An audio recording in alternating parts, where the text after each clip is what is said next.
When Michael Jordan's older brother Larry picked up the phone to call a sports journalist, his hands were shaking. What he was about to reveal would shock the entire world. A secret the Jordan family had hidden for 47 years.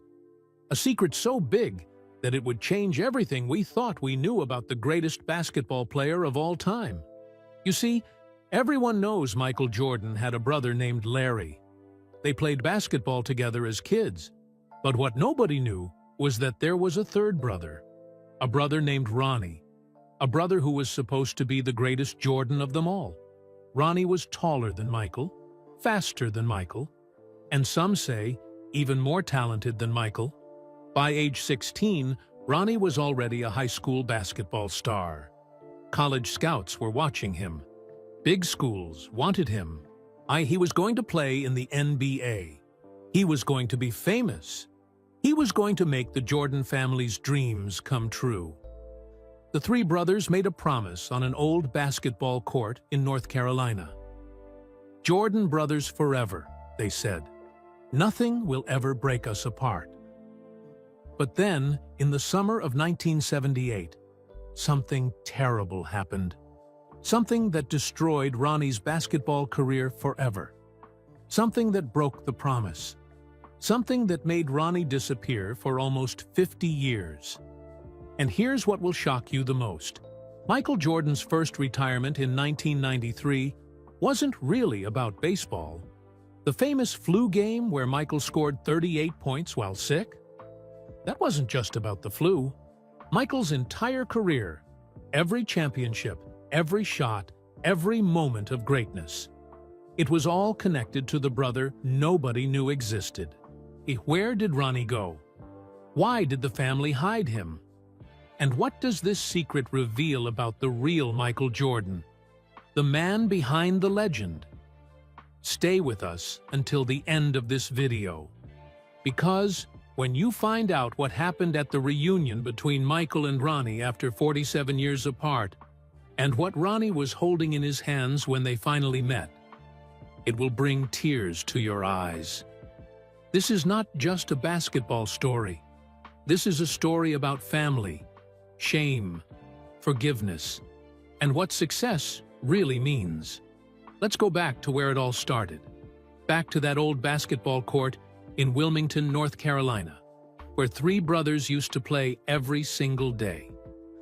Marcus Bennett sat at his kitchen table on a rainy Tuesday evening, staring at his laptop screen. He had been a sports journalist for 15 years, and tonight he was writing another article about basketball legends. The same stories he had written 100 times before. His phone buzzed. Marcus glanced at the screen. Unknown number. He almost didn't answer. People called him all the time with fake stories, trying to get their names in the newspaper. But something made him pick up. "Hello? Is this Marcus Bennett, the sports writer?" The voice on the other end sounded old and tired. "Yes, this is Marcus. Who's calling?" There was a long pause. Marcus could hear breathing on the other end. Then the voice spoke again, slower this time. "My name is Larry Jordan, Michael Jordan's brother." Marcus sat up straight in his chair. His heart started beating faster. Everyone knew who Larry Jordan was. He had played basketball with Michael when they were kids, and he had been there for Michael's whole career. "Mr. Jordan, this is an honor. What can I do for you?" Another pause. This time, Marcus heard something else in the silence.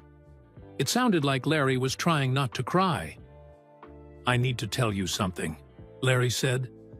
His voice was shaking now. "Something we've kept hidden for 30 years. It's about Michael and our brother Ronnie." Marcus's mind went blank for a second. Brother Ronnie? He had written dozens of articles about Michael Jordan. He had read every book, watched every documentary. He had never heard of a brother named Ronnie.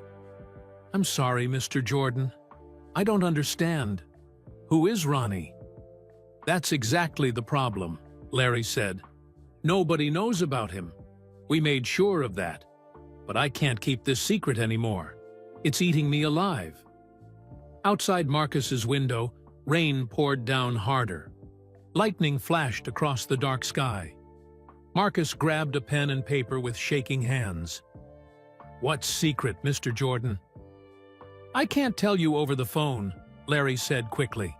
"This is too important. I need to see you face to face. Can you come to Wilmington, North Carolina?" "Wilmington? That's where Michael grew up, right?" "Yes.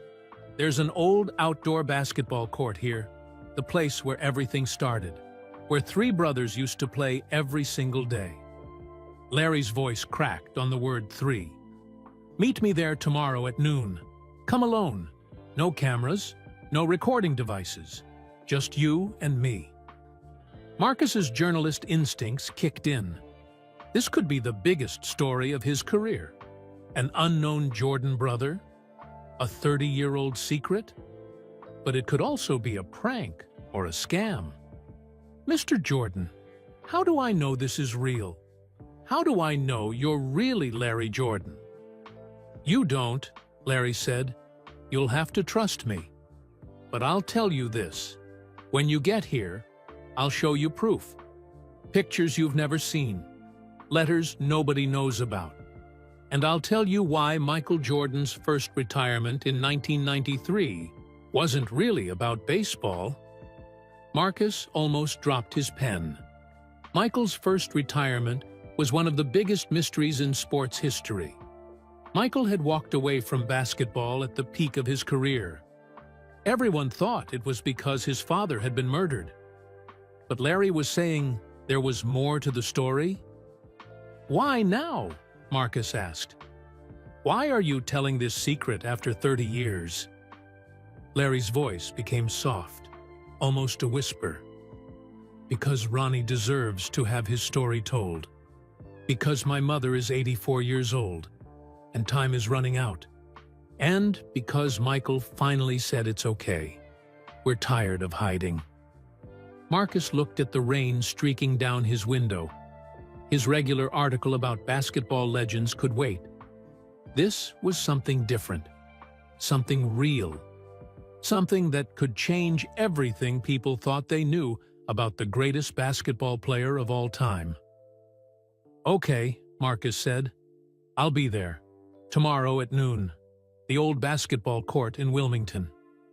"Thank you," Larry said. There was relief in his voice now. "Marcus, one more thing. When you get here, don't expect easy answers. This story has a lot of pain in it. But it also has love. More love than you can imagine." "I understand." "No," Larry said quietly. "You don't. Not yet. But tomorrow, you will. Tomorrow, I'll tell you about the brother the world forgot. I'm the brother who was supposed to be the greatest Jordan of them all." The phone went dead. Marcus sat in his kitchen, listening to the rain, holding his phone with both hands. His article about basketball legends was forgotten. Outside, thunder rolled across the sky. Tomorrow, everything would change. Tomorrow, he would learn the truth about the Jordan family's deepest secret. Tomorrow, he would discover who Ronnie Jordan really was. Marcus's plane landed in Wilmington at 10:30 the next morning. He rented a car and drove through the small North Carolina city, following the directions Larry had texted him early that morning. The rain from last night was gone. Now the sun was shining bright and hot. Marcus turned down street after street, passing old neighborhoods with small houses and big trees. And this was where Michael Jordan had grown up, where the legend had begun. Finally, Marcus saw it. An old outdoor basketball court sitting between two apartment buildings. The court looked like nobody had used it in years. The pavement was cracked and broken. Weeds grew through the cement. The metal hoops were brown with rust. The nets were gone, leaving only bare rims. But someone was there. A man stood at center court, holding a basketball. He was tall and thin, probably in his 60s. He wore jeans and a plain blue shirt. His hair was gray at the sides. When he turned around, Marcus recognized him immediately from old photos. Larry Jordan. Marcus parked his car and walked onto the court. His shoes crunched on the broken pavement. Larry watched him approach, but didn't smile. His face looked serious, tired, like he hadn't slept in days. "Mr. Jordan," Marcus said, holding out his hand. "Thank you for trusting me with this story." Larry shook his hand. His grip was strong, but his hands were shaking. "Call me Larry, and don't thank me yet. You might not want this story when you hear it."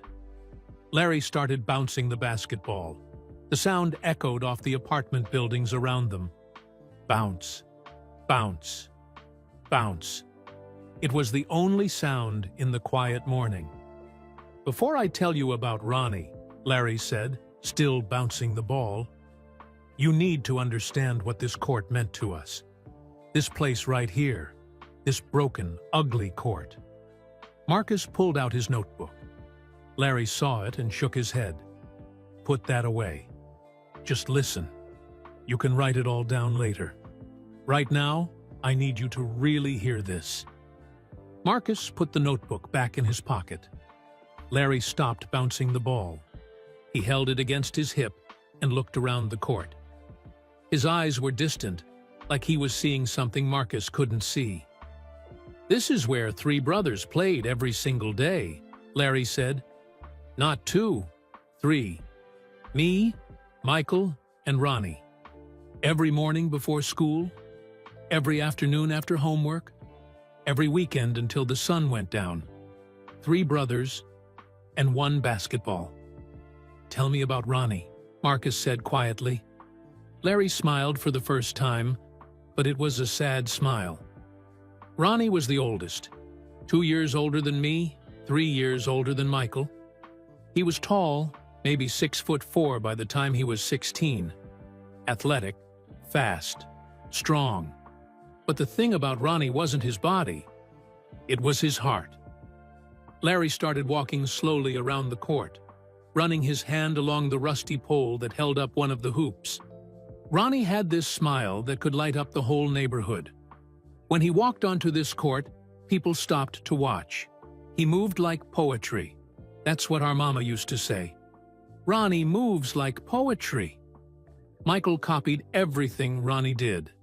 Every move, every shot, every step. Marcus could hear the love in Larry's voice, but he could also hear something else. Pain. "Our family didn't have much money," Larry continued. "Daddy worked at the electric plant. Mama worked at the bank. We lived in a small house with 5 kids. But we had dreams. Big dreams. And Ronnie was going to make those dreams come true." "He was that good?" Marcus asked. "Better than good," Larry said. By the time Ronnie was 16, he was the star player at Laney High School, the same high school Michael would go to later. College scouts were already watching Ronnie. Big schools, Duke, North Carolina, NC State. Everyone wanted him. Larry picked up the basketball again and took a shot at the rusty hoop. The ball hit the rim and bounced away. He didn't chase it. "Ronnie made us a promise," Larry said, his voice getting quieter. He said, "When I make it to the NBA, I'm taking both of you with me. We're going to be the first 3 brothers to play together. Jordan brothers forever." That's what he always said. Jordan brothers forever. "So what happened?" Marcus asked. "Where is Ronnie now?" Larry turned to face Marcus. His eyes were wet with tears that hadn't fallen yet. "That's the hard part of the story. That's the part that changed everything. You see, Marcus, in the summer of 1978, something happened. Something terrible. Something that destroyed Ronnie's dreams and made our family decide to keep him a secret." The sun beat down on the old court. Somewhere nearby, a dog barked. A car drove past slowly. What happened in 1978? Marcus whispered. Larry closed his eyes. A single tear rolled down his cheek. Ronnie's heart broke. Larry said, "Not like a feeling. I mean, his actual heart. The doctors told us he could never play basketball again. They said if he kept playing, it would kill him." And that's when everything fell apart. Larry opened his eyes and looked straight at Marcus. Ronnie was supposed to be the greatest Jordan to ever play basketball. But something happened in the summer of 1978 that changed all our lives forever. And I'm finally ready to tell you the whole truth. Larry sat down on the cracked pavement of the basketball court. He patted the ground next to him. Marcus sat down too, even though the concrete was hard and hot from the sun. "To understand what happened," Larry said, "you need to see what we had before we lost it. You need to see us the way we were. 3 brothers who loved each other more than anything in the world." Larry stared up at the sky. His voice became softer, like he was telling a story to a child. It was 1977. I was 15 years old. Michael was 14, and Ronnie was 16. We lived in a small house on Gordon Street, not far from here. Mama worked at the bank during the day. Daddy worked at the electric plant. They were always tired, but they never stopped loving us. Marcus listened carefully. He could hear the love in every word Larry spoke. "We didn't have much money," Larry continued. "Mama made our clothes sometimes, and we ate a lot of beans and rice. Christmas presents were small, but we had this court, we had basketball, and we had each other." Larry picked up a small rock and tossed it across the court. "Ronnie was our leader. He was the one who woke us up every morning at 6 o'clock. 'Get up, boys,' he'd say. 'Champions don't sleep late.' We'd come to this court before school, just the 3 of us. Ronnie would teach us moves he learned from watching games on TV." "What was Ronnie like?" Marcus asked. Larry smiled, a real smile this time. "Ronnie was magic. He had this laugh that made everyone around him happy. He was kind to everyone. The little kids in the neighborhood followed him everywhere. He never got mad, never yelled. Even when Michael and I messed up during practice, Ronnie just smiled and showed us how to do it better." Larry stood up and walked to the free throw line. The white paint was almost completely faded away, but you could still see where it used to be. By 1977, Ronnie was the star player at Laney High School. Every Friday night, the whole neighborhood would go watch him play. He averaged 28 points a game. The gym was always packed. People stood in the aisles just to see him. "He was that good?" Marcus asked. "Better than that," Larry said. "College scouts came to every single game. Big schools wanted him. North Carolina State offered him a full scholarship. Can you imagine? Our family, who could barely pay the electric bill, and Ronnie was going to college for free, all because of basketball." Larry's voice got excited now, like he was reliving those happy days. "I remember the day the scholarship letter came in the mail, spring of 1977. Mama cried. Daddy picked Ronnie up and spun him around, even though Ronnie was taller than him. Michael jumped up and down, screaming. We all knew what this meant. Ronnie was going to make it. And then Ronnie made us a promise, Larry said, his voice getting quiet again. We were here, on this court, just the 3 of us. The sun was setting. Ronnie put one arm around me and one arm around Michael. He said, when I make it to the NBA, I'm taking both of you with me. We're going to be the first 3 brothers to play together. Marcus watched Larry's face. The joy from remembering that moment was mixed with deep sadness. Michael believed him completely, Larry said. Michael was only 14, but he worshipped Ronnie. Everything Ronnie did, Michael copied. On the way Ronnie held the ball, the way Ronnie moved his feet, the way Ronnie faded away on his jump shot. Michael wanted to be just like him. Larry walked back to center court. He turned in a slow circle, looking at the old court like it was a church. Ronnie taught Michael everything. He'd say, "Basketball isn't just about being tall or fast, Mike. It's about heart. It's about never giving up. It's about playing even when you're tired, even when you're scared, even when everyone says you can't win." Michael listened to every word. "What about you?" Marcus asked. "Where did you fit in?" Larry laughed, but it wasn't a happy laugh. "I was stuck in the middle, not as talented as Ronnie, not as driven as Michael. I was good, but not great. But I loved my brothers more than basketball. I just wanted us to stay together forever." Larry picked up the basketball again. He held it close to his chest. One night in June 1977, we made a pact. Right here, the three of us put our hands together on this basketball. Ronnie said, "Say it with me. Jordan Brothers forever." We all said it together. Jordan Brothers forever. Nothing will ever break us apart. A tear rolled down Larry's cheek. He didn't wipe it away. "We believed it, Marcus. We really believed nothing could break us apart. We thought we had everything figured out." Ronnie would go to NC State in the fall of 1978. He'd play college ball for 4 years, then go to the NBA. By then, I'd be in college too. And Michael would join us a few years later. The three Jordan brothers playing basketball together, just like we dreamed.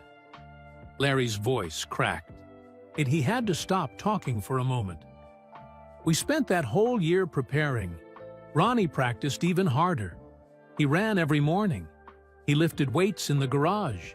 He studied game films. He was going to be ready for college basketball. He was going to be the best." "Michael practiced with him every day," Larry continued. "Even though Michael was only 14 and Ronnie was 16, they played one-on-one for hours. Ronnie never went easy on Michael. He'd block his shots, steal the ball, beat him again and again. But Michael never quit. Ronnie taught him that. Never quit." Larry sat back down on the pavement. He looked exhausted, like telling this story was taking all his energy.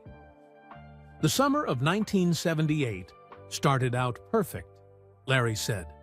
"School ended. The weather was beautiful. Ronnie had graduated from high school with honors. His scholarship to NC State was waiting.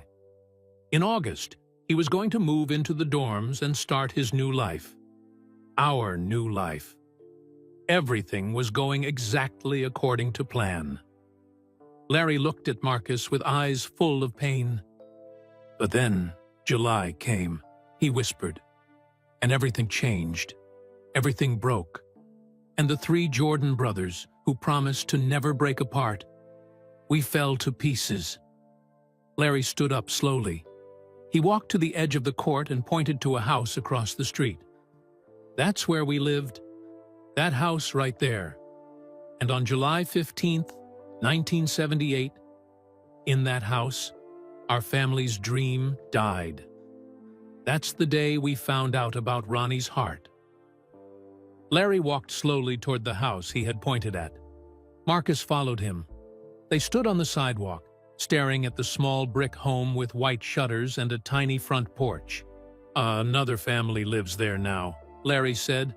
"But when I close my eyes, I can still see it exactly the way it was. I can still see that day like it happened yesterday." Larry sat down on the curb. Marcus sat beside him. It was hot that day. So hot. July in North Carolina is like being inside an oven. We didn't have air conditioning, just fans in the windows. But we didn't care. We were too excited about Ronnie leaving for college in a few weeks. Larry took a deep breath before continuing. "That morning, the three of us were playing basketball in the backyard. We had a hoop Daddy put up on the garage. It was crooked, and the rim was bent, but we loved it. We played every single day back there. Ronnie seemed tired that morning, Larry said. I noticed it, but I didn't say anything. He kept missing shots he normally made, easy shots. And he was breathing harder than usual. Michael didn't notice. He was too busy trying to beat Ronnie one-on-one. Marcus wrote notes in his head, remembering every detail Larry shared. Around noon, Ronnie stopped playing. He just stopped right in the middle of a game. He put his hands on his knees and bent over, breathing hard. Michael said, "Come on, Ronnie. We're not done yet." But Ronnie didn't move. Larry's voice got quieter. I walked over to him. "You okay?" I asked. Ronnie nodded, but his face was pale. Really pale. Like all the color had drained out. "I'm fine," he said. "Just tired. It's too hot out here." He went inside to get some water. "Was that unusual?" Marcus asked. "Very unusual," Larry said. "Ronnie never got tired. He could play basketball for hours in the heat and never stop. But that day was different. I knew something was wrong, but I didn't know what." Larry picked up a stick and drew circles in the dirt at his feet. That afternoon, we all had lunch together. Mama made sandwiches. Ronnie barely ate. He just sat at the table, quiet. Mama asked if he felt okay. He said yes, but I could tell he was lying. Mama could tell too. She put her hand on his forehead to check for fever, but he wasn't hot. After lunch, Ronnie said he was going to take a nap. That was weird too. Ronnie never took naps. He was always moving, always doing something. But he went to the bedroom he shared with me and Michael, and he laid down. Larry's hands started shaking. He pressed them against his knees to make them stop. Around 5 o'clock, Mama called us for dinner. Michael and I went to wake up Ronnie. He was still sleeping. Michael shook his shoulder. "Just Ronnie, wake up. Time to eat." But Ronnie didn't wake up right away. When he finally opened his eyes, he looked confused, like he didn't know where he was. We went to the kitchen. Mama had made chicken and rice. Ronnie sat down at the table, but he still looked pale. Daddy was there too. He worked the early shift that day. He kept looking at Ronnie with worried eyes. Larry stopped talking. He put his face in his hands for a moment.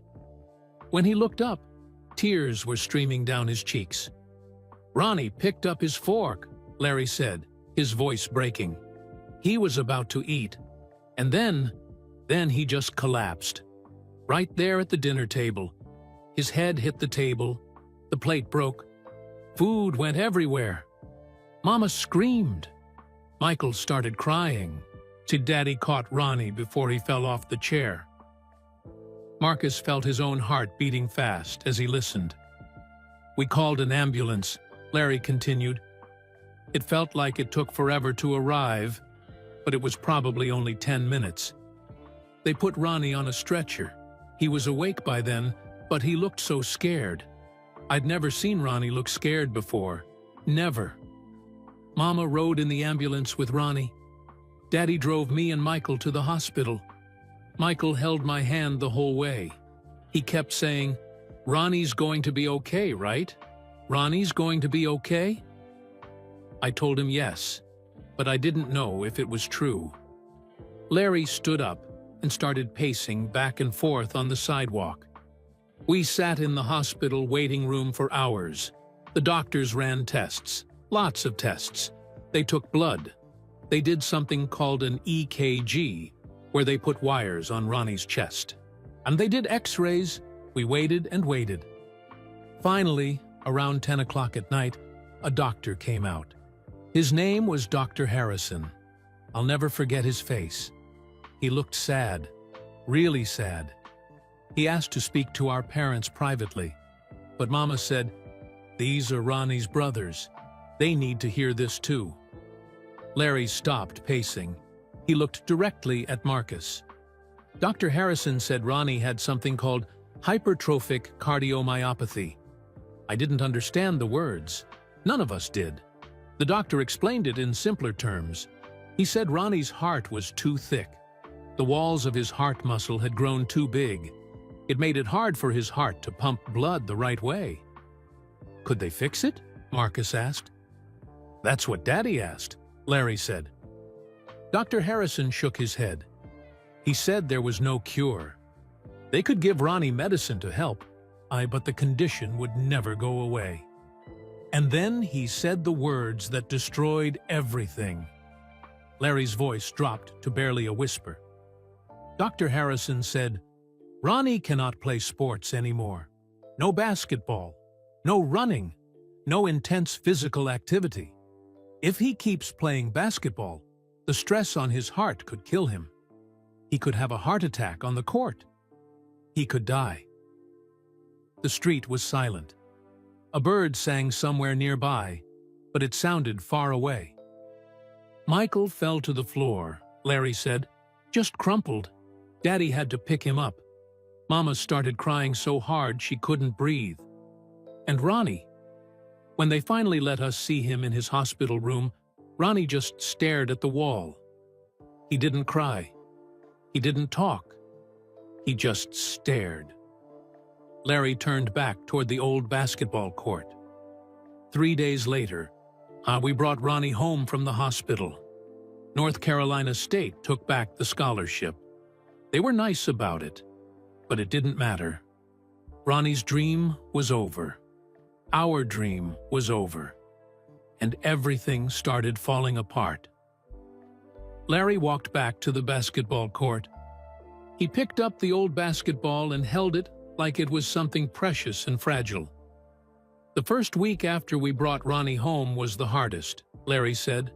Nobody knew what to say. Nobody knew how to act. It was like someone had died, but they were still sitting right there at the dinner table. Marcus listened carefully. He could hear the pain in every word. Ronnie stayed in our bedroom most of the time. He'd just lie on his bed, staring at the ceiling. Michael tried to talk to him, but Ronnie wouldn't answer. I tried too. Nothing. It was like Ronnie's body was there, but Ronnie himself was gone. Larry bounced the ball once, then caught it. Mama was worried sick. She'd bring food to Ronnie's room, but he barely ate. She'd try to get him to come outside, to sit on the porch, to watch TV with the family. But Ronnie would just shake his head. Daddy didn't know what to do either. He'd never been good with emotions. He'd pat Ronnie on the shoulder and say, "It'll be okay, son." But we all knew it wouldn't be okay. What about his friends? Marcus asked. That was the worst part, Larry said. Ronnie's friends from the basketball team kept calling. They wanted to visit. They wanted to take him out. But Ronnie refused to see anyone. He told Mama to tell them he was sick. Tell them he was tired. Tell them anything. Just make them go away. Larry sat down on the cracked pavement again. One day in August, on about 3 weeks after the diagnosis, Michael and I were shooting hoops out back. We were trying to play quietly because we didn't want to remind Ronnie about basketball. But Ronnie heard us. He came outside. Larry's eyes got distant, like he was seeing that day all over again. Ronnie stood at the back door, watching us play. Michael saw him first. "Ronnie," he said, "come play with us. You don't have to play hard. Just shoot around a little." But Ronnie's face. Larry shook his head. I've never seen anyone look so sad, so broken. What did he say? Marcus asked. He said, "I can't watch you play anymore. That's all." Then he went back inside. Michael started crying. He was only 14 years old, and he didn't understand why his hero brother was giving up on everything. Larry stood up and walked to the basketball hoop, and he reached up and touched the rusty rim. As the weeks went by, Ronnie got worse. Not his body, his spirit. The doctor said his heart condition was stable with the medicine, but his soul was dying. You could see it in his eyes. All the light was gone. He stopped going outside completely, stopped talking to anyone. When school started in September, me and Michael went back to class, but Ronnie was supposed to be at NC State. Instead, he was in our bedroom with the curtains closed. Larry's voice got angry now. Not at anyone in particular, just at the unfairness of it all. Do you know what it's like to watch your brother disappear right in front of you? To see someone who used to light up every room turn into a ghost? Ronnie had based his entire identity on basketball. He was a basketball player. That's who he was. And when they took that away from him, he didn't know who he was anymore. Marcus felt his throat tighten with emotion. What did your family do? We tried everything, Larry said. Mama talked to him about going to college anyway. You don't need to play basketball to go to school. But Ronnie said no. What was the point? Daddy tried to get him interested in other things, working at the plant, learning a trade. But Ronnie said no to everything. Larry bounced the ball hard against the pavement. It echoed loud in the quiet neighborhood. Michael took it the hardest. He blamed himself somehow. He'd say to me, maybe if I pray hard enough, God will fix Ronnie's heart. Maybe if I'm really good, God will make Ronnie better. It broke my heart to hear him talk like that. Then September 18th, 1978 happened, Larry said. His voice dropped low. The day everything changed forever. The day Ronnie disappeared. Marcus leaned forward. What happened? Larry closed his eyes, remembering. That morning started normal. Well, our new version of normal. Mama made breakfast. Michael and I got ready for school. Ronnie stayed in bed like always. Mama went to his room to check on him before she left for work. She kissed his forehead like she did every morning. She said, I love you, baby. Try to eat something today. Michael and I went to school. It was a Tuesday. I remember because we had a basketball game that Friday, and I didn't want to play. It felt wrong to play basketball when Ronnie couldn't. But Coach said I had to. Larry opened his eyes. They were red and wet. We came home from school around 3:30. Mama was already home from the bank. Now she was sitting at the kitchen table, crying. In her hands was a piece of paper. A note. What did it say? Marcus whispered.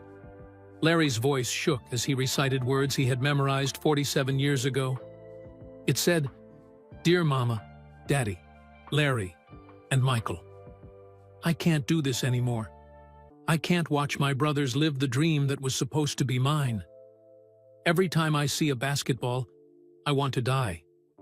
Every time I hear about games and practices and teams, it kills me a little more.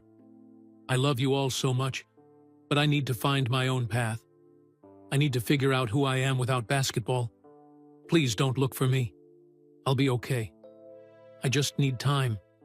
I'm sorry. I love you. Ronnie. Marcus felt tears in his own eyes now. We searched everywhere, Larry said.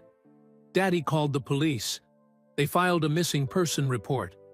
But Ronnie was 17, almost 18, almost an adult. The police said there wasn't much they could do if he left on his own. They'd keep an eye out, but they couldn't force him to come home. We searched for months, Larry continued. Daddy drove around North Carolina looking for him. We called hospitals. We called homeless shelters. We put up flyers with Ronnie's picture. Nothing. It was like he vanished into thin air. Larry's whole body sagged with exhaustion and grief. Michael was destroyed. He was only 14 years old, and his hero was gone. He'd wake up crying in the middle of the night. He'd have nightmares about Ronnie being hurt or alone or dead. I tried to be strong for him. but I was falling apart too. The worst part, Larry said, was not knowing. We didn't know if Ronnie was safe. We didn't know if he was eating. We didn't know if his heart was okay. We didn't know anything. The not knowing was torture. Larry looked at Marcus with exhausted, haunted eyes. After 6 months of searching with no results, our family made a decision. A painful decision. We decided that if Ronnie wanted privacy, we'd give it to him. We'd stop putting his face in the newspapers. We'd stop talking about him publicly. If anyone asked, we'd say he moved away for school. We decided to keep Ronnie a secret. Larry sat back down on the basketball court. The sun was high in the sky now, beating down hot on the cracked pavement. But Larry didn't seem to notice the heat. He was lost in his memories. The year after Ronnie disappeared was the hardest year of Michael's life, Larry said. He was 15 years old and trying to deal with losing his brother. But life didn't stop. And school kept going. Basketball season kept going. Everything kept moving forward, even though Michael felt stuck. Marcus watched Larry's face. The pain was still so fresh, even after all these years. That fall, Michael tried out for the Laney High School basketball team, the varsity team. He wanted to make Ronnie proud, even though Ronnie wasn't there to see it. Larry paused and laughed, but it was a sad laugh. Michael didn't make the team. Can you believe that? Michael Jordan, the greatest basketball player of all time, got cut from his high school varsity team. The coach said he was too short, too small, not ready. How did Michael react? Marcus asked. He came home that day and locked himself in our bedroom, the bedroom he used to share with Ronnie. He cried for hours, not just because he got cut, but because he felt like he let Ronnie down. He felt like if Ronnie had been there to coach him, to train him, he would have made the team. Larry picked up a small pebble and tossed it across the court. That night, Michael made himself a promise. He told me, "Larry, I'm going to work harder than anyone has ever worked. I'm going to be so good that no coach can ever cut me again. I'm going to do this for Ronnie." And he did, Larry said, with a mixture of pride and sadness. Michael practiced every single day, morning and night, rain or shine. He grew 4 inches that year. He got stronger, faster, better. And the next year, when he was a junior, he made the varsity team. Not just made it, he became the star. Larry stood up and walked to the free throw line. But here's what people don't know. Every time Michael scored a point, and he was thinking about Ronnie. Every time he won a game, he wished Ronnie was in the stands watching. Michael carried guilt with him every single day. Survivor's guilt, I guess you'd call it. Why did he get to play basketball when Ronnie couldn't?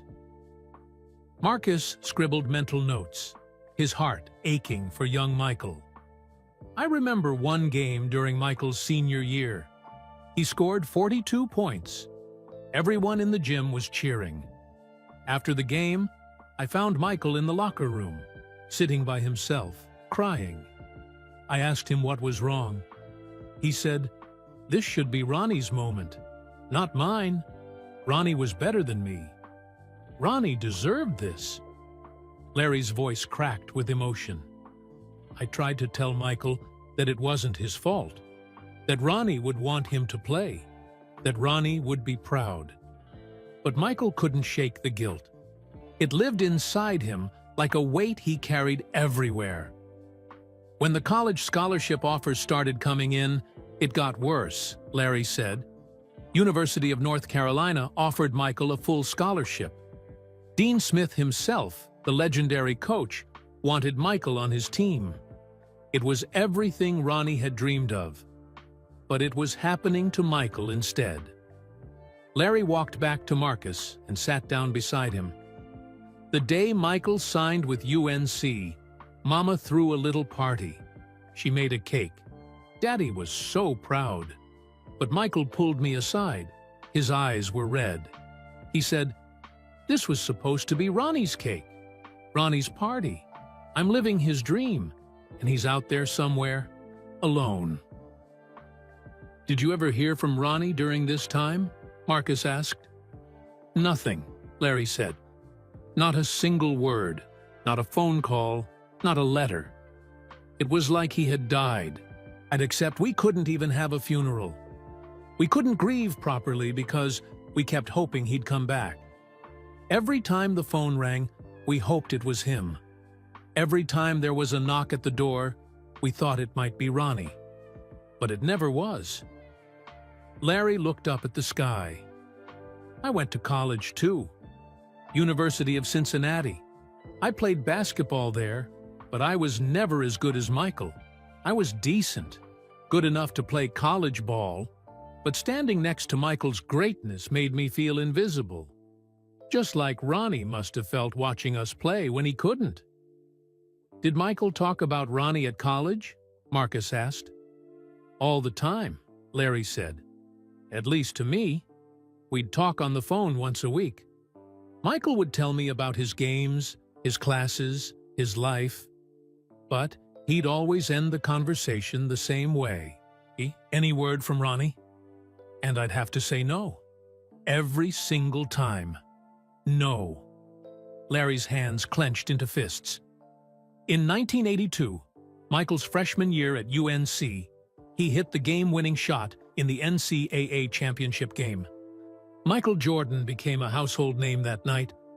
Everyone in America knew who he was. I was so proud of him. But that night, after all the celebrating was over, Michael called me from his dorm room. He was crying. He said, "Ronnie should be here, Larry. This was his dream, not mine." Marcus felt a lump in his throat. The weight of guilt Michael carried was almost unbearable to hear about. Michael played 3 years at UNC, then entered the NBA draft in 1984. The Chicago Bulls picked him 3rd overall. 3rd! Can you imagine? Now everyone knows Michael Jordan was the greatest ever. But back then, 2 teams passed on him. Larry smiled slightly, remembering. "I flew to New York for the draft. Mama and Daddy came too. When Michael's name was called, we all stood up and cheered. But in the middle of all that joy, I saw Michael look at the empty seat next to Mama. The seat we'd saved, just in case. Just in case Ronnie somehow heard about the draft and came. But it was empty." The press conference after the draft was hard to watch, Larry continued.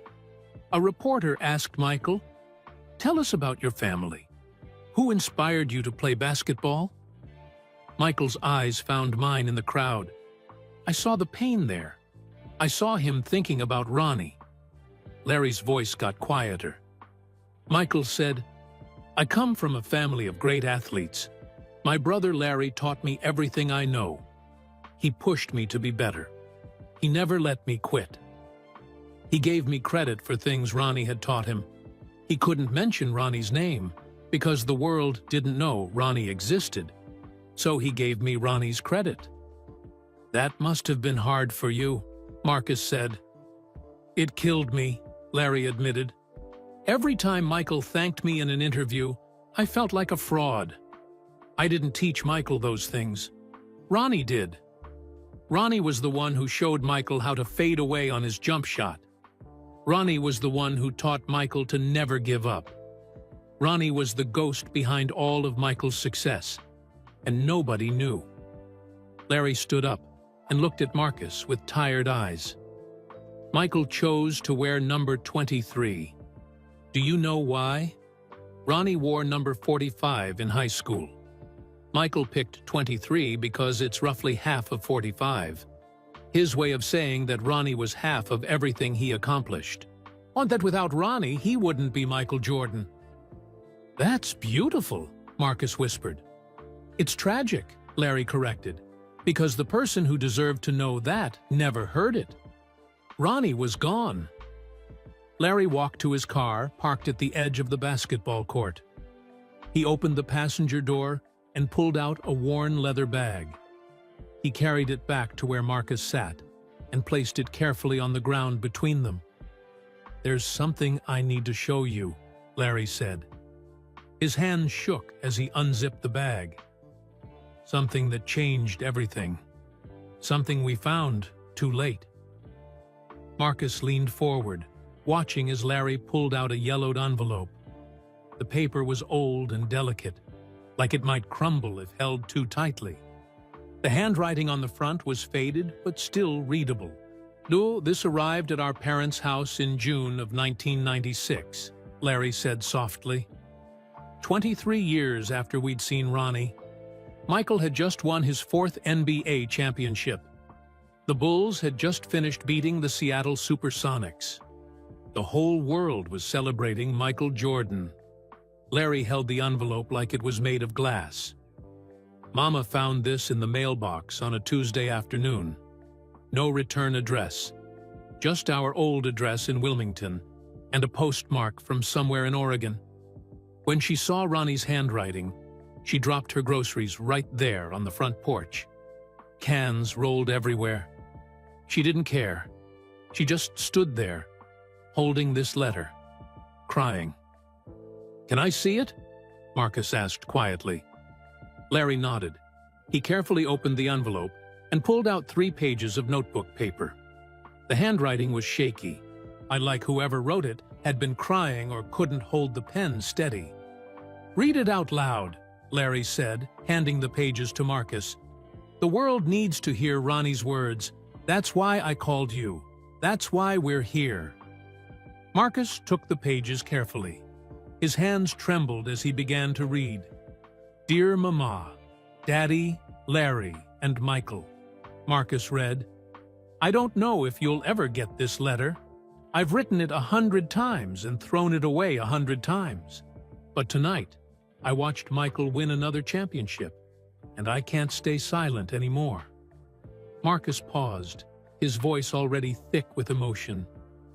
"First, I need to say I'm sorry. I'm sorry for leaving. I'm sorry for the pain I caused.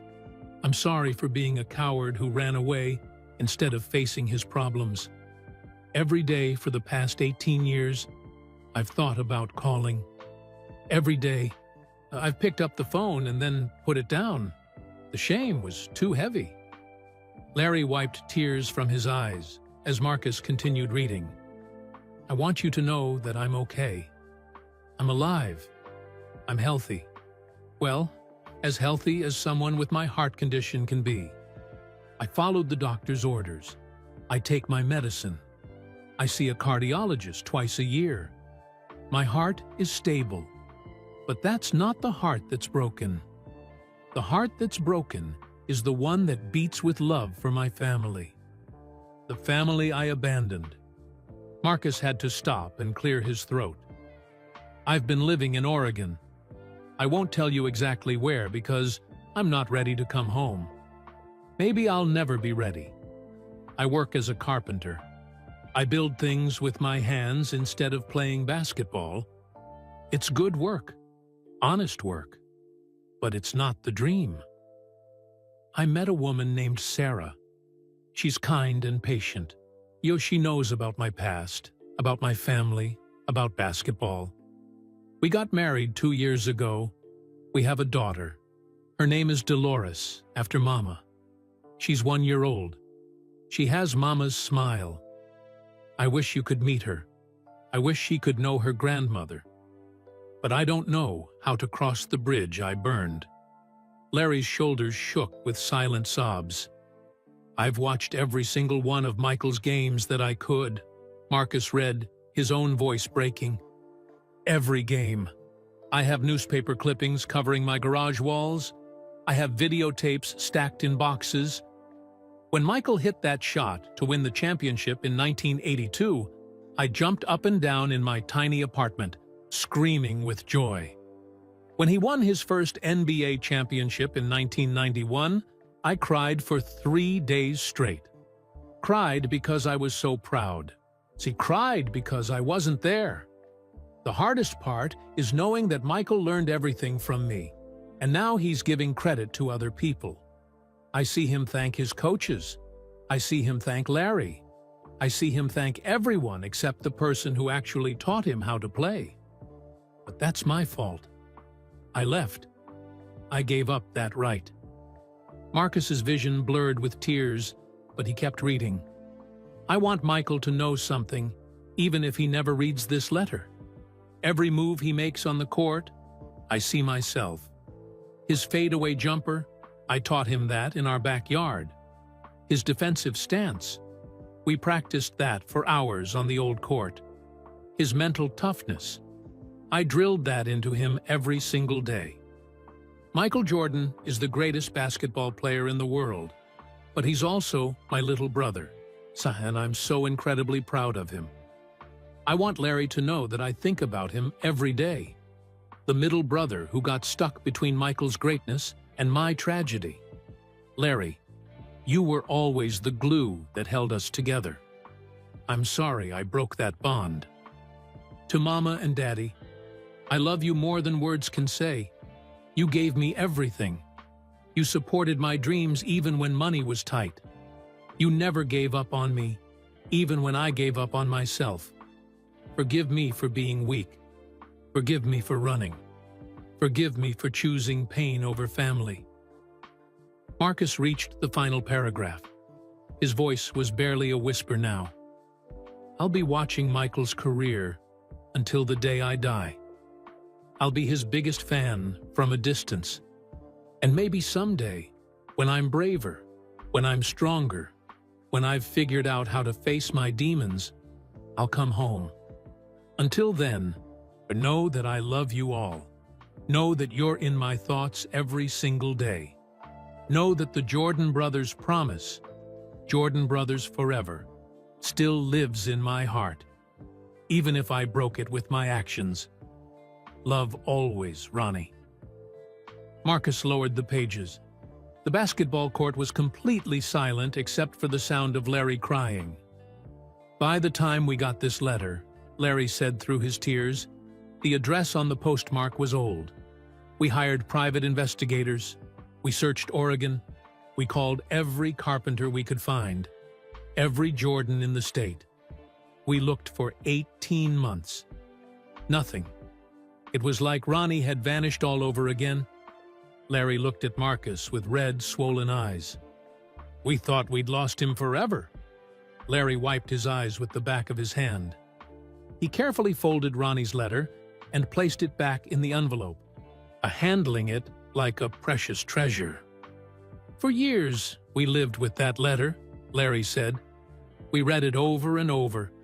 Michael kept a copy in his locker during games. Mama kept the original in her Bible. It was the closest thing we had to Ronnie, just words on paper. But at least we knew he was alive. At least we knew he still loved us. Marcus waited quietly, sensing there was more to the story. The years passed, Larry continued. Michael won 2 more championships. Then he retired in 1998. Then he came back and played for the Wizards. Through all of it, we kept looking for Ronnie, but every lead went nowhere. Every phone call ended in disappointment. It was like chasing a ghost. Larry stood up and paced the basketball court. Mama and Daddy got older. Time doesn't stop, you know? Even when you're waiting for someone to come home, and even when you're hoping for a miracle. Daddy passed away in 2006. We buried him without Ronnie there. That broke Mama's heart all over again. I'm sorry, Marcus said softly. Then 3 weeks ago, Larry said, his voice suddenly changing, becoming stronger. Something happened. Something incredible. Marcus's heart started beating faster. This was it. This was the moment the story had been building toward. I have a friend named David Chen, Larry said. He's a furniture maker in Charlotte. Makes beautiful custom pieces. Anyway, David was at a woodworking conference in Montana. He sent me a text message with a photo of a booth that was selling handmade furniture. The sign above the booth said, "Jordan's Custom Furniture." Larry pulled out his phone and showed Marcus the photo. It was a simple booth with beautiful wooden chairs and tables. The craftsmanship was incredible. David texted me, "Is this your family? This guy looks just like you and Michael." I stared at that photo for an hour. I zoomed in on every detail. And there, in the corner of the picture, partially hidden behind a table, was a man. An older man with gray hair and familiar eyes.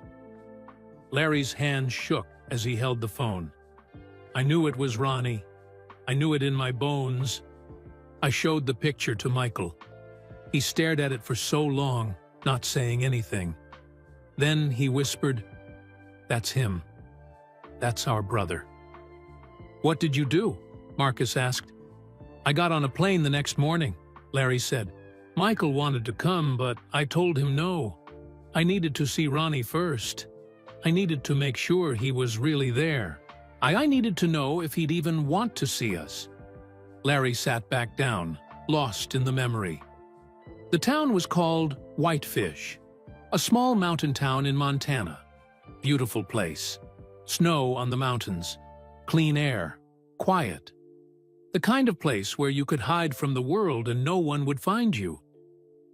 I found the furniture shop on Main Street. Jordan's Custom Furniture. My heart was pounding so hard I thought it might explode.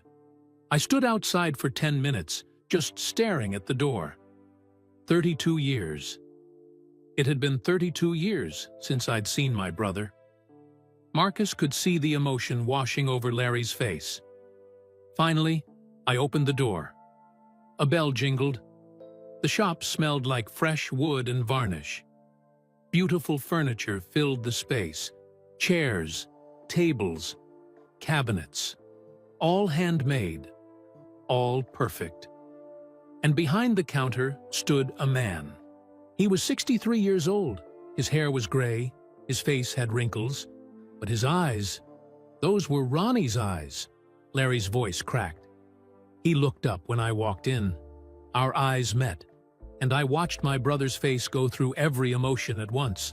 Shock, fear, shame, hope, love.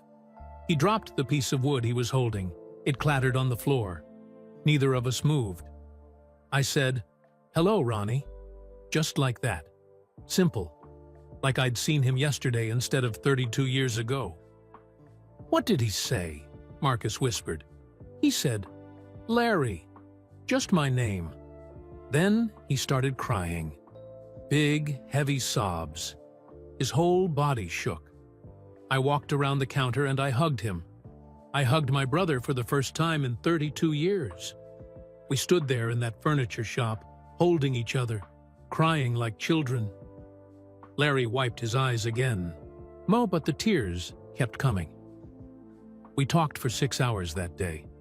Ronnie closed the shop. We sat in the back room drinking coffee, and he told me everything. Everything about the last 32 years.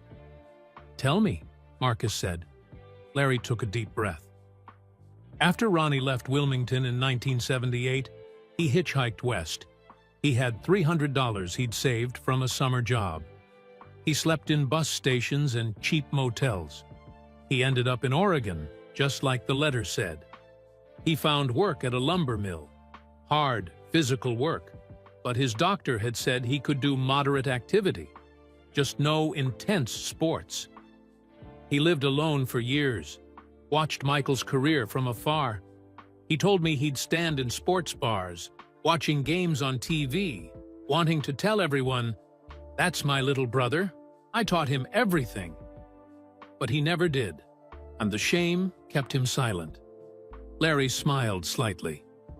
Then, in 1993, he met Sarah. She was a teacher at the local elementary school. She came into the hardware store where Ronnie was working. They started talking. She made him laugh for the first time in years. They dated for a year before Ronnie told her about his past, about his family, about Michael Jordan being his brother. Sarah didn't judge him. She didn't think he was weak for running away. She just loved him. They got married in 1995, had their daughter in 1996, the same year he wrote that letter to us. Why didn't he include a return address? Marcus asked. He was scared, Larry said simply. Scared we wouldn't forgive him. Scared he'd mess up Michael's life by suddenly appearing. Scared of everything.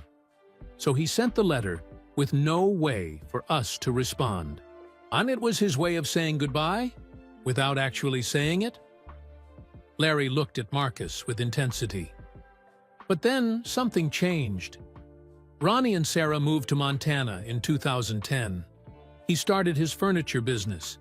His daughter graduated from college, became a nurse, got married, gave Ronnie 2 grandchildren. He built a good life, a quiet life. But there was always a hole in his heart, shaped like his family. When Daddy died in 2006, Ronnie found out from a newspaper article. Michael's father's death was national news. Ronnie told me he almost came to the funeral. He bought a plane ticket. He packed a bag. But at the airport, he couldn't do it. The shame was still too strong. Larry's voice became urgent now. But seeing that photo David took, seeing his booth at that conference, it was like fate. Like God saying, it's time. I told Ronnie, you need to come home. Michael needs to see you. Mama is 84 years old. She needs to see her son before it's too late. What did Ronnie say? Marcus asked. Larry smiled for the first time all day. A real smile. He said yes, but he had one condition. He wanted to see Michael privately first. Just the 2 of them. No cameras, no press, no witnesses.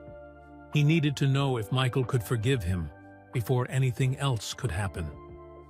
Larry stood up and looked Marcus straight in the eye. That meeting happened 1 week ago, and what happened in that room changed everything. It healed wounds that had been bleeding for 47 years. Larry walked to the edge of the basketball court and looked out at the street. The sun was starting to move lower in the sky, casting long shadows across the pavement. So Michael has a private estate outside of Chicago, Larry said.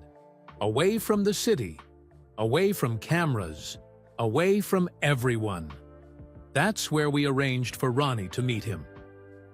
Marcus listened carefully, knowing this was the heart of the story. I picked Ronnie up from the airport. He was so nervous. His hands wouldn't stop shaking. The whole drive to Michael's house, Ronnie kept saying, maybe this is a mistake. Maybe I should go back to Montana. What if he hates me? What if he can't forgive me? Larry turned back to face Marcus. I told him, Ronnie, Michael has been looking for you for 47 years. He's never stopped loving you. He's never stopped missing you. You're his hero. You always have been. Did that help? Marcus asked. A little, Larry said. But Ronnie was still terrified. We pulled up to Michael's gate, and the security guard let us through. We drove up the long driveway. Ronnie was holding a small wooden box in his lap. He'd been clutching it the whole trip. What was in the box? Marcus asked.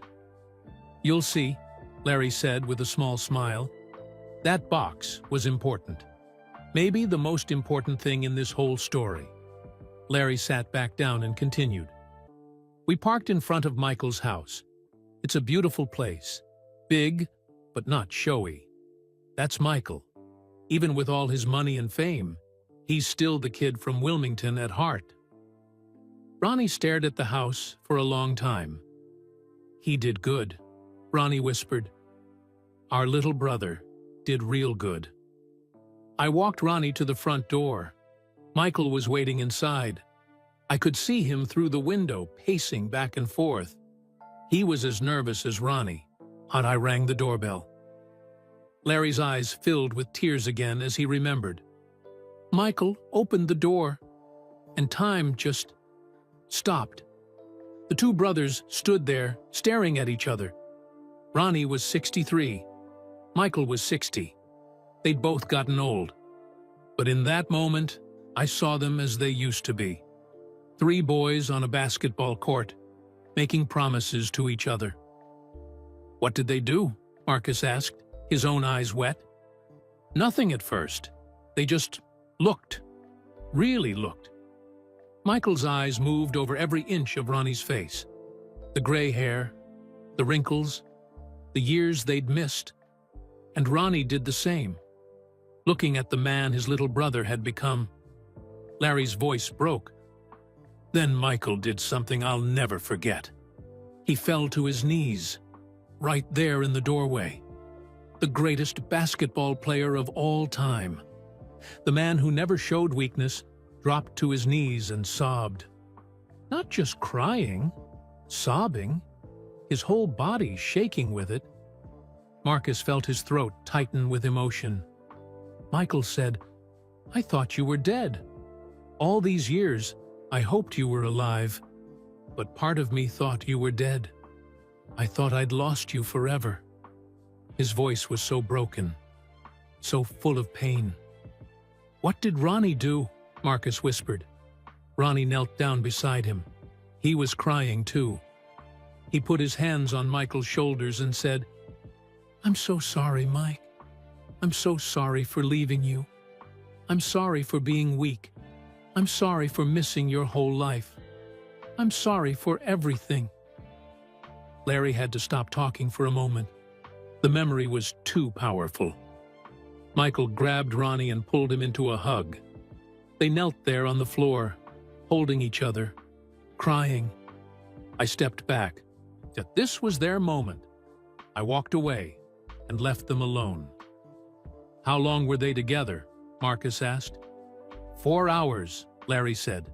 "I waited in my car. 4 hours those brothers talked. Just the two of them. No one else. When Michael finally called me to come back inside, both of them looked different. Lighter somehow. Like they'd been carrying heavy bags for years and finally put them down." Larry smiled at the memory. They were sitting in Michael's living room. Ronnie's wooden box was open on the coffee table, and Michael was holding something I hadn't seen in 47 years. "What was it?" "The basketball," Larry said. "The original basketball we used to play with as kids. The one from our backyard. It was old and worn. The leather was cracked. The air was half gone. But Ronnie had kept it all these years. Through everything. Through all his moves. Through his whole life in hiding. He'd kept that basketball." Marcus felt goosebumps on his arms. Michael held that ball like it was made of gold. He turned it over in his hands. He touched every crack, every worn spot. He said to Ronnie, "You kept it. You kept our ball." And Ronnie said, "I kept everything that mattered. I just lost myself for a while." Larry stood up and started pacing again. Michael told me later what they talked about. Ronnie apologized for everything, for leaving, for missing Michael's career, for not being strong enough to face his pain. But Michael stopped him. He said, "Ronnie, you gave me everything. Every move I made on the court came from you. Every championship I won was because of what you taught me. You didn't miss my career. You were my career." "That's beautiful," Marcus said. "So then Michael told Ronnie something that shocked both of us," Larry said, his voice getting serious. "He told Ronnie the real reason he retired from basketball in 1993, the first retirement, when he suddenly quit and tried to play baseball." Marcus leaned forward. "What was the real reason?" Larry took a deep breath. "Everyone thought Michael retired because our father was murdered that year. That was part of it. Daddy's death destroyed Michael. But there was more. Something Michael never told anyone except me. And now, Ronnie." In April of 1993, 2 months before Michael won his third championship, he received a letter. Anonymous. It claimed to have information about Ronnie. It said Ronnie was sick and needed help. It gave a phone number to call. Marcus's eyes widened. Michael called the number immediately. It was a scam. Someone trying to get money from him. But it didn't matter. It opened up all the old wounds. Michael became obsessed with finding Ronnie again. He hired new private investigators. He spent millions of dollars following leads. He couldn't focus on basketball anymore. Larry's voice got quieter. After Daddy was killed in July, Michael was drowning. He was grieving. He was searching for Ronnie. He was exhausted mentally and emotionally. So he walked away from basketball. The baseball thing was real. Michael loved baseball. But it was also an escape, a way to step back while he searched for his brother. Every lead was fake, Larry continued. Every phone call was someone trying to scam Michael Jordan. It destroyed him. When he came back to basketball in 1995, he'd given up hope. He thought Ronnie was either dead or didn't want to be found. But Michael never stopped carrying the guilt, never stopped thinking about Ronnie. That's what he told Ronnie last week. He said, "Every game I played after 1978, I played for you. Every shot I made was your shot. Every championship was your championship. I was just the body moving on the court. You were the soul." Larry's voice was full of emotion. Ronnie broke down when Michael said that. He said, "Mike, I was supposed to be the one taking care of you. Instead, you carried me your whole career." And Michael said, "That's what brothers do. We carry each other." Larry looked at Marcus with shining eyes. That's when they both knew. The secret didn't need to be a secret anymore. It was time to tell the truth. Larry sat back down on the basketball court, right at center court, where everything had begun so many years ago. The afternoon sun cast golden light across the cracked pavement.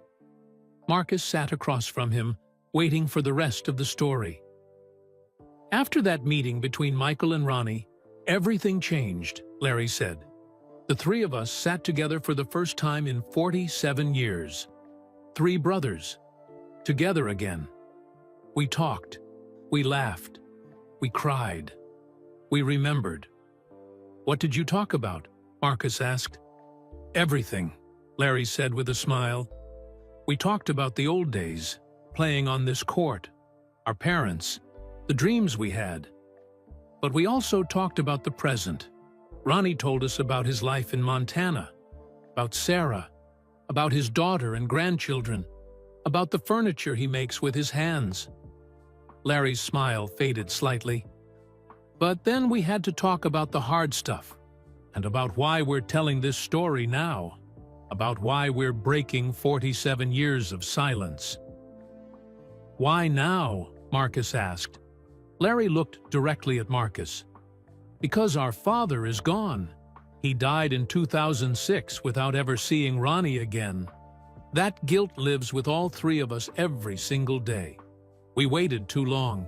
We let shame and fear keep us apart, and Daddy paid the price." Larry's voice became urgent. "Our mother, Dolores, is 84 years old now. She's still sharp, still strong, still the backbone of our family. But time doesn't wait for anyone. We couldn't let her die without seeing Ronnie again. We couldn't make the same mistake twice." "Did Ronnie go see her?" Marcus asked. 2 days after meeting Michael, yes, Larry said. "We flew Ronnie to North Carolina. Mama was at her house. We didn't tell her Ronnie was coming, and we were afraid the shock might be too much. But we also knew she needed to see him with her own eyes." Larry's eyes grew distant with the memory. "I'll never forget the look on Mama's face when Ronnie walked through her front door. She was sitting in her chair in the living room, watching TV. She looked up, saw Ronnie standing there, and her whole body went still, completely still, like she'd turned to stone. Then she whispered, "Ronnie?" Just his name, like a question, like she couldn't believe what she was seeing. And Ronnie said, "Yes, Mama, it's me. I'm home." Larry wiped tears from his eyes. Mama stood up from that chair faster than I'd seen her move in years. She walked to Ronnie, reached up, and touched his face with both hands. She needed to feel him, to make sure he was real. And then she just held him, and they stood there for 20 minutes, holding each other, not saying a word. Marcus felt his own tears flowing freely now. When Mama finally let go, she looked at all three of her sons standing in her living room. She said, "My boys, all three of my boys, together again. Thank you, Jesus. Thank you." Larry smiled through his tears. That's when we knew for sure. The secret had to end. We couldn't hide Ronnie anymore. He deserved to have his story told. Mama deserved to have all her sons acknowledged, and the world deserved to know the truth about the Jordan family. "But there's more to it than that," Larry said, his voice becoming serious. "We're not just telling this story for ourselves. We're telling it because we have a message, something important that people need to hear." "What message?" Marcus asked. See, Larry stood up and walked to the basketball hoop. He touched the rusty rim one more time. "Success doesn't mean anything if you lose the people you love," Larry said. "Michael Jordan is the greatest basketball player of all time. He has 6 championships, 5 MVP awards. He made more money than we ever dreamed possible. He's famous all over the world. But you know what he told me last week?" Larry turned to face Marcus. He said, "Larry, I would trade every championship, every award, every dollar, to have those 47 years with Ronnie back. I would give it all up to have had him at my games, to have had him at my wedding, to have had him meet my children. All the success in the world isn't worth losing your brother." Marcus wrote furiously in his notebook, capturing every word. That's what we want people to understand," Larry continued. "Fame and money and success, they're all empty if you're missing the people who matter most. Ronnie thought he had to disappear because he couldn't play basketball.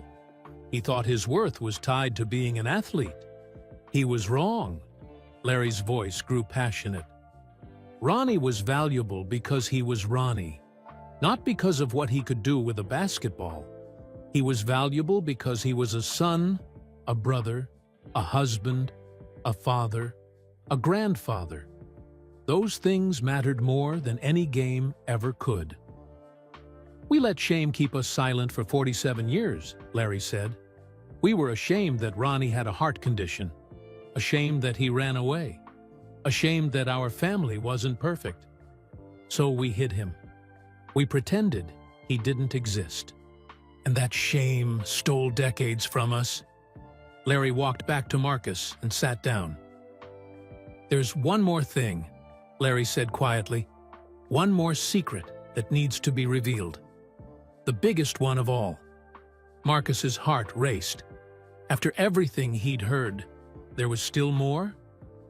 "Remember I told you about Michael's first retirement in 1993? How he got that fake letter about Ronnie?" "Yes," Marcus said.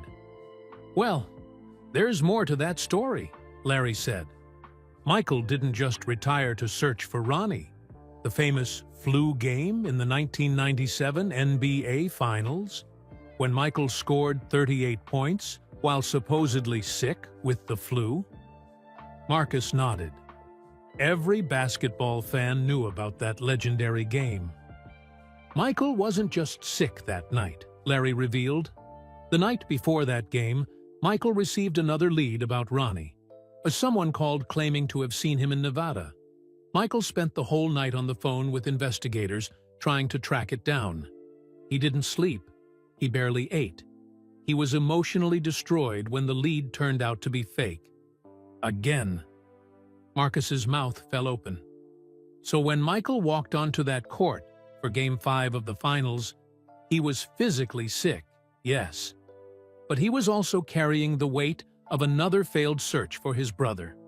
He was heartbroken, exhausted, devastated, and he still scored 38 points and won the game. Larry's voice filled with emotion. That's the kind of pain Michael was playing with. That's the burden he carried through his entire career. Every game, every championship. He was searching for Ronnie, missing Ronnie, carrying guilt about Ronnie. And nobody knew. Why reveal this now? Marcus asked. Why tell people about the flu game? Because people need to understand what Michael sacrificed, Larry said. They see the highlights, they see the championships, they see the greatest player ever. But they don't see the cost. They don't see the brother he lost. They don't see the guilt that drove him to be so fierce, so determined, so unstoppable. Larry looked Marcus straight in the eye. Michael Jordan wasn't just playing to win. He was playing to honor a brother the world didn't know existed. Every fadeaway jumper, every defensive stop, every clutch shot, it was all for Ronnie. And now, Larry said with a small smile, Ronnie finally gets to know that. After 47 years, he finally understands that he wasn't forgotten. He was never forgotten. And he was the foundation of everything Michael became. Marcus closed his notebook. His hand was cramping from writing so much, but he didn't care. This was the story of a lifetime. What happens next? Marcus asked. Larry pulled out his phone and showed Marcus a flyer. It advertised a charity basketball event in Wilmington, North Carolina. 3 weeks from today, at the old outdoor court where they sat right now. We're renovating this court, Larry said, making it beautiful again. And on that day, the 3 Jordan brothers are going to appear together in public for the first time. Ronnie is going to shoot the ceremonial first basket. Won't that be dangerous for his heart? Marcus asked with concern. His doctors cleared him for 1 shot, Larry said with a smile. 1 shot, that's all. It's not about athletics anymore. It's about family. It's about coming home. It's about showing the world that the Jordan brothers kept their promise. Jordan brothers forever. We said it 47 years ago, and it's still true today. Larry stood up and offered Marcus his hand. That's the story, Marcus. That's the secret we've kept for 47 years. Ronnie Jordan, the brother who was supposed to be the greatest, the brother who taught Michael everything, the brother who disappeared, and the brother who finally came home. Marcus shook Larry's hand, then pulled him into a hug. They stood there on the old basketball court, 2 men moved by a story of loss and redemption. Thank you for trusting me with this, Marcus said. I'll make sure Ronnie's story is told with honor. That's all we want, Larry said. We want people to know that Ronnie mattered, that he wasn't a failure because he couldn't play basketball, that his value wasn't in what he could do, but in who he was. A brother, a teacher, a hero. Larry picked up the old basketball one last time. He held it against his chest. 3 brothers made a promise on this court 47 years ago. Life tried to break that promise. Tragedy, distance, shame, fear, time. They all tried to break us apart, but they failed. Because the bond between brothers, real brothers, can't be broken. It can bend, it can stretch, it can be tested, but it doesn't break. Larry placed the ball at center court and stepped back. In 3 weeks, the world will see the truth. 3 Jordan brothers, together again. And that old basketball court in Wilmington will witness the end of a 47-year secret and the beginning of healing. Larry looked up at the sky, then back at Marcus. Ronnie is coming home, and this time, he's staying. 3 weeks later, Marcus stood at the edge of the old basketball court in Wilmington. Except it wasn't old anymore. The Jordan family had completely renovated it. Fresh black pavement gleamed in the afternoon sun. Bright white lines marked the boundaries. 2 brand-new hoops stood at each end, their nets crisp and clean. But more importantly, hundreds of people filled the area around the court. Neighbors from the old neighborhood, former teammates, friends, media from around the world. Everyone had come to witness history. Marcus watched as workers set up chairs near center court. 3 chairs for 3 brothers. The black SUV pulled up at exactly 2 o'clock. The crowd grew quiet. Marcus felt his heart pounding in his chest. This was it. The moment he'd been waiting for since that phone call 3 weeks ago. Michael Jordan stepped out of the SUV first. He wore simple clothes, jeans and a black shirt. No fancy suit, no jewelry. Just Michael. He waved to the crowd, but his attention was focused on the SUV behind him. Larry Jordan got out next. He smiled at the crowd, then walked to the second SUV. He opened the back door. Ronnie Jordan stepped out into the sunlight. The crowd gasped.